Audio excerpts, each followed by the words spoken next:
Hi everyone, it's your boy Zach, and I just finished watching Ant-Man and the Wasp. Yeah, it did come out like 7 months ago. I just had to go look up when it came out because I was like, I liked the first one. I was looking forward to the sequel. How come I never saw it? It turns out it came out right when I was moving and getting settled. So I guess I just kind of didn't, I wasn't watching the news. But it was so good. It was so good. And the thing that I like, here's what's driving me nuts. The thing I like about it is a pun. It's literally that it was small stakes. I hate that. I hate puns, but that's what it was. Ant-Man is the movie. The first one came out in 2015, I think. I believe it was the first Marvel, Studios movie I didn't see in the theaters. I remember just hearing about it and it just made me angry because Ant-Man's okay, but there's like 100 Marvel characters I like more. So I just found it annoyed, and it was at the time I was really starting to notice the formula in the Marvel movies and I was getting sick of them. So I didn't see it. And then I caught it on TV like the next year and I loved it and I was kicking myself. I was like, this is one of my favorite Marvel movies. And there's a couple weird things about it. Number one, I really enjoyed watching it. Number two, I have almost completely brain dumped that entire movie. Like I just have little flashes. I remember there was a scene where Luis was at a barbecue in like East Bay. I remember the villain saying something, your plans are gonna blow up in your face. He got out of prison. Like I remember almost nothing of it, which is weird because I really liked it. Anyway, so the second one came out and it's on Netflix right now. So I checked it out, and I've got ADHD, self-diagnosed through WebMD. But anyway, I don't. I actually sometimes watch movies literally 1 minute at a time. It's like watch 1 minute, answer an email. Watch 1 minute, go do something with bills. Like it'll take me 2 or 3 days to watch a movie. But also because just movies just don't hold my attention much, even if I like them. Okay, and I know this might not sound that incredible, but I was successfully able to watch this movie in 5 minute increments, and that's huge. I'm never able to do that. And sometimes I even did more. Sometimes I did 7 or 10 minutes at a time. And it was just good. Like I was kind of curious because since I kind of slept on it. I go, I wonder if everyone did. I looked it up, and it's not. It's the 15th highest grossing Marvel. God, what is that called? MCEU, something like that. The Marvel Cinematic Universe. It's the 15th highest grossing out of 20. And it, adjusted for inflation, it's the 16th highest grosses out of 20. But it improved on the original, both in domestic and international, which is good. And it's just now it's hard to say it improved in every way when I don't remember the first one. But the thing is, I immediately texted my daughter and said, we got to watch this. And specifically, I did not do that and I actually did for my son as well. I was like, hey, go check this out. So Ant-Man and the Wasp picks up with Ant-Man on house arrest. And I've got to say, this is one of those things. I've lived in the Bay Area. I've lived everywhere. People, when I talk about movies and TV and comics set in New York City, I get into really nudgy stuff like, different, neighborhoods but did they explain in the first movie why Scott Lang lives in a house that's probably worth 10 to 12 million dollars? And even if he was just renting it, it would be 10 to 12,000 per month. Like he has a corner. It's a 3-story house on a corner in a nice neighborhood of San Francisco. Like this was breaking immersion for me, even more than going into the quantum realm, the quantum universe. This is just driving me nuts.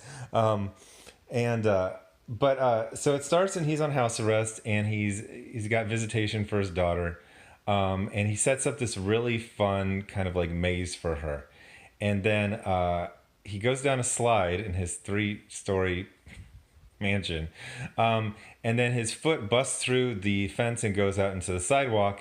And then he's got one of those little ankle monitors, and he gets alerted to well, it was Shield agent Jimmy Woo, and now he's FBI special agent Jimmy Woo. And I've got to say something about this movie is it's very simple. One of the things I liked about Venom, which is also set in San Francisco, is it's very simple. This one is so simple. They keep like reusing certain.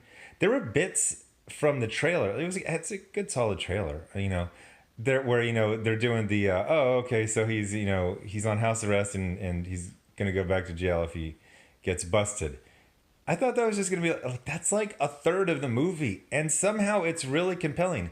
Another third is something that I thought was a freaking sight gag. You know, in the trailer where there's a building and they leave, and then Michael, what's his name, Douglas, shrinks it, and then he like pulls this. It's like travel luggage, and that was funny, and I laughed. I thought that was gonna be like a one scene bit. It's also like a third of the movie. That's the the MacGuffin, the thing that the good guys and the bad guys, or multiple groups of bad guys are fighting over. But it's just it was just good, man. It's so good. I also remember that there was like some fears that it was going to be SJW, because in the trailer there's a lot of like I can do anything better than you can, like childish kind of one-upsmanship from I'm sorry, one-ups womanship from the WASP, but that's really not in the movie. Scott's kind of goofball, and everyone just kind of like roasts him to his face all day long, every day. So she does it a couple times, but you guys, it seems like her and boy, it'd be a lot better if I remembered anything from the first movie. I think her and her father were on the run at the end of the first movie, so they've been while Scott's been living in a mansion, they've been on the run. So she's a little butthurt about that. But it just, gets off to the races very quickly. Okay, so here's one thing I freaking love. The stakes were so incredibly low. The universe wasn't blowing up. San Francisco wasn't blowing up. Nothing was blowing up. People's DMs weren't blowing up. Nothing was blowing up. There was basically the stakes for if I remember correctly, 3 different things. Number 1, Michelle Pfeiffer was in the quantum realm, and for some reason, she was about to dissolve or dissipate or something. Number 2, Jimmy Woo was really, really trying to put Scott Lang back in prison on SOB, some old bullshit. And so he was really trying to get him on the house arrest thing. And number 3 was that Ghost was also basically dissolving, and they had to save her. Was there another bit? That was it. It was basically 2 people's lives. Michelle Pfeiffer, the original Wasp, and Ghost. Those people were going to die, and Scott was going to go to jail. Now, I know in your real life, if 2 people were going to die and 1 person was going to go to jail, that'd be a big deal. But in movies, it's the stakes are almost never that low, quote unquote low. But it is a big deal. 2 people are going to die, and 1 guy's going to go to jail, and his daughter's going to be like 30 when he gets out. Like, it's not cool. So I was actually really into these kind of like real world, identifiable. Like I always talk about in the Marvel movies at the end when everyone's in some, the whole world's exploding and the whole universe is going to explode and there's time travel. I literally, 2 things happen. Either I literally fall asleep, which happened to me in Thor Ragnarok, or my mind goes to the quantum realm. I can't concentrate on anything. I'll notice, Bucky has a saw, squad automatic weapon. Oh, that's cool. And then my mind just like wanders off into something. I was like focused on this from like jumps. I was into it. Peyton Reed, who was like so the original movie was developed for Edgar Wright, who did Shaun of the Dead and Scott Pilgrim. And I really like Scott Pilgrim, but I've always kind of been glad that Edgar Wright wasn't on this because I can see what he would do, and he would get caught up on being clever, clever dash clever as one word. Whereas this one just wants to be kind of fun and entertainment. And it was clever in a few ways, but it's mainly just really well done. Great chemistry with everyone. Some plot twists that actually surprised me. These simple but identifiable stakes. Like one of the bad guys. So I have this recurring thing that I do on my other channel, Comics Matter, where I talk about, I say Batman is a guy who you call when someone's stealing your TV. No, I'm doing like kind of a bit, but I'm basically identifying the stakes. He'll deal with real world crime. I don't like when he deals with aliens or other dimensions or clones. I feel like that's like outside of his wheelhouse. But it's really, really fun to deal with almost with that, like, stop, thief, someone stole my TV. Like, I was so into that. Now, they do go to the quantum realm, which is a lot like the realm that Doctor Strange goes into, and is a lot like, it's like every other worldly realm that exists in the Marvel Cinematic Universe. It's fine. There's some tardigrades in there. I know that's the new hot thing to put tardigrades in everything. It's fine.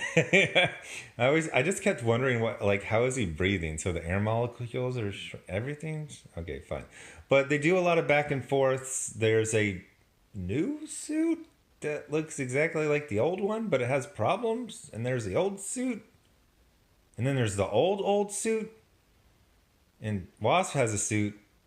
Did she have a suit in the first one? I don't remember. So Wasp is good. Although one thing I was a little confused about is that she's like Daredevil. At one point, she's in the back seat. She breaks through the glass, swings around, goes into the front seat, and kicks this guy. And I'm like, I don't think her suit or Pym particles did any of that. So she's just basically the Black Widow. I think they explained, there was a scene where she was teaching Scott martial arts in the first one. But I never got the feeling it was more than like taking some Krav Maga classes at the Y. Like she had superhuman agility and strength. Like no human could do what she did in that scene. But it was good. It was fun. They do bits with shrinking. I liked all the stuff with they were doing stuff with the Matchbox cars, which are real cars. They had I actually read some trivia. So I kept wondering, I go, how come no one notices like this brand new building that pops up in San Francisco? So I thought it was a regular building that kept getting shrank, but it's actually a small building that was blown up when they, needed to work in it. So there's two villains. One is Walter Scoggins, who's called First or Hurst or something like that.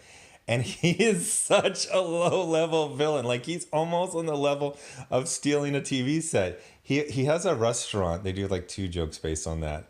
But he also deals in stolen technology. And he's just like, that lab is worth a lot of money. Ooh, I want to get it. And he's got, like, this crew. It's, like, one strong guy. A guy who does Truth Serum. And they do some funny humor based on that. And I think there's one other guy. And, like, it's funny. It's like a villain that Adam West Batman should be taking out. Like, he's really low stakes. And he just kind of pops up every now and then. He's fine. The other villain is Ghost, who it looks cool fighting style. I like the actress a lot. And there's kind of a spoiler. There's a twist. They introduced Bill Foster, who was Goliath. And he worked with Michael Douglas. And he ends up helping her, and it's kind of odd because unless I missed something, he was just a guy who knew of her plight and then became very, very into helping her. Now, Lawrence Fishburne is black. The actress is half black. They even show her parents at another scene, and it's like a black woman and a white guy. and I just felt like she should have been his daughter. I know that might. I mean, it was actually kind of nice that he was just a guy who wanted to help someone. But my brain, as someone who's written stuff and gotten reactions from the public, there's things when the good idea fairy visits you, but humans are used to kind of standard tropes in fiction that happen over and over again, and it's just weird. Like, why isn't that his daughter? It should be his daughter. So, like, I did this book called Iron Sights, and Iron Sights is about like a bunch of dirtbags all shooting each other. But one character, since he's the protagonist and he doesn't do anything that bad until like the middle of the movie, people kept formulating him into like a hero, and he was never a hero. He's very damaged. But like, so like, I would constantly get that. They go, he's a hero. Why is he doing the bad things? They go, well, he's not the hero. He's a protagonist. It's like, if Lawrence Fishburne is black, and then there's this younger woman who he really cares about, and he's really trying to help her out, and she's half flag, just make that his daughter. There's, they tied into the main. Oh, the other thing is, like, it did tie into the Marvel Cinematic Universe, with Captain America Civil War and Avengers Infinity War. But I don't really care about those other movies so much, so it was a real light touch. Like, if you've got some aunt or grandma who've never seen any of those movies, she's going to be able to watch this movie just fine. They also had the thing with his daughter, which was really good. It's really nice seeing a good dad in movies, since that's done kind of rarely. And there's a really sweet scene where I got kind of choked up. So, he's having a lot of problems and he's almost getting arrested. And his daughter's like, you should have someone that watches your back, like a partner. He thinks his daughter's talking about the WASP, but she's talking about herself. And when she goes, I was talking about me, I actually got choked up. That was like a good little bit. They have a nice bit at the end where, it's like a happy ending, and they're all seeing a movie, but they're actually watching a laptop in shrunken cars. It was just great. And the other thing, like, the pacing was good, man. Like, every 5 minutes, something cool is happening, a cool bit. And like I said, there was a lot of repeating things. There was a lot of, playing catch with the shrunken building, or actually the right-sized building that was not enlarged. But it was good. I freaking loved it. I'm definitely going to watch it with Diana and go check it out. So anyway, thanks for watching. Subscribe, and I'll have another video up tomorrow. Thanks. Bye.